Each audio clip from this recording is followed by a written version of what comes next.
Me too. Well, I want to thank you for coming out on this lovely day.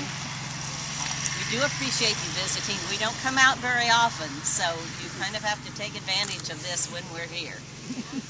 I said I did really like the fact that it wasn't bright sunlight. That would have been so hard on my eyes after all these years. It was the last member of the Marsh family living in the Warsaw area. I was born in 1868 and died in 1955. For you mathematicians, I was 87 at my demise, and I saw many, many changes in the world in this area during my lifetime. But I'd like to tell you a little bit about my family. Benjamin Marsh Sr. came to the Warsaw area in 1833 with his family, and they lived in Fort Edwards for about a year. Now, Fort Edwards was not a military post at that time. It was a trading post. There were only about 3 other families living in the area, so that was the best place to be for a while. After about a year, he bought a farm east of town and built a log house out there and moved his family out there. Now, my father was a member of that family, John. John decided he wanted to be a lawyer. So after studying in Warsaw as much as he could, he went to Springfield and studied in the law office of Judge Logan and Abraham Lincoln. So he worked and studied law under Abraham Lincoln. He came back to this area and married a local girl, Eudocia Baldwin, and he was a lawyer and judge in Hancock County for 54 years. Now, he had an office in Carthage, and but in Carthage, his office was a meeting place for the anti-Mormon contingent. He was fairly staunch in those beliefs, and they said many a bullet was molded in his office. Now, my mother, Eudocia, was very literate and a keen observer of what was going on around. She wrote a first-hand eyewitness account of what happened that day with the Carthage Grays and the group from Warsaw, the day that Hiram and Joseph died. It is a very interesting account of those events. It expresses a little different opinion than I think you are probably hearing now. They had 9 children. 4 died in infancy and are buried here. 5 lived to adulthood, myself included. I went to school in Warsaw at the schools that were provided, and then studied at Miss Hester's School for Young Ladies. I studied music particularly and played the organ at the Episcopal Church for a number of years. My whole family were members of the Episcopal Church. In about 1903, my life changed drastically because I met the man who was going to be my husband, Adele McGregor.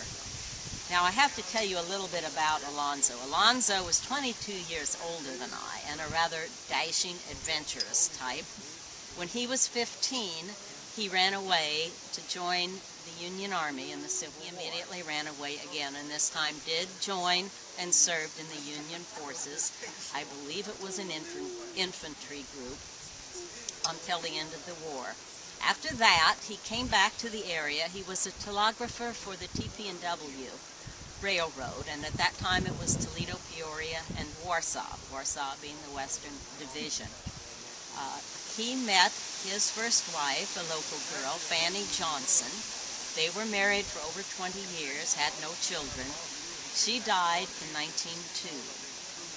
In 1903, we began our courtship and set a date of June 1904 for our wedding. Now, that began one of the happiest and one of the saddest times in my life. I remember one evening in April, about 2 months before our wedding was to take place, Kara, my sister, 2 years older than and I went to visit some neighbors, and we spent the evening talking about the wedding plans, and of course that was the main topic of conversation. Little did we know at the time, because she had kept it a secret, that Kara was also in love with Alonzo. That night we came back, everything seemed normal. We went to bed. Sometime before 2 o'clock, Kara got up, dressed, and left the house and was not seen again. The whole area searched for her. for 11 days, finally some fishermen close to Meyer found her body in the Mississippi River. And it wasn't until after that that close friends told us of her feelings for Alonzo that she had not shared with anyone. So we can only surmise that that was the reason she felt she couldn't go on. June. Spent 3 years out west in Nevada and California and Wyoming. Came back to this area and spent the rest of our life here.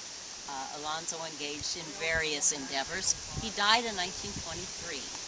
I then moved to Galesburg for about 9 years and came back to the Warsaw area and lived the rest of my life here. Now, the changes that took place in my lifetime, I think, are hard to imagine. If you can go from Pony Express to telephone to television, sending pictures through the air. You go from pantaloons to pantyhose.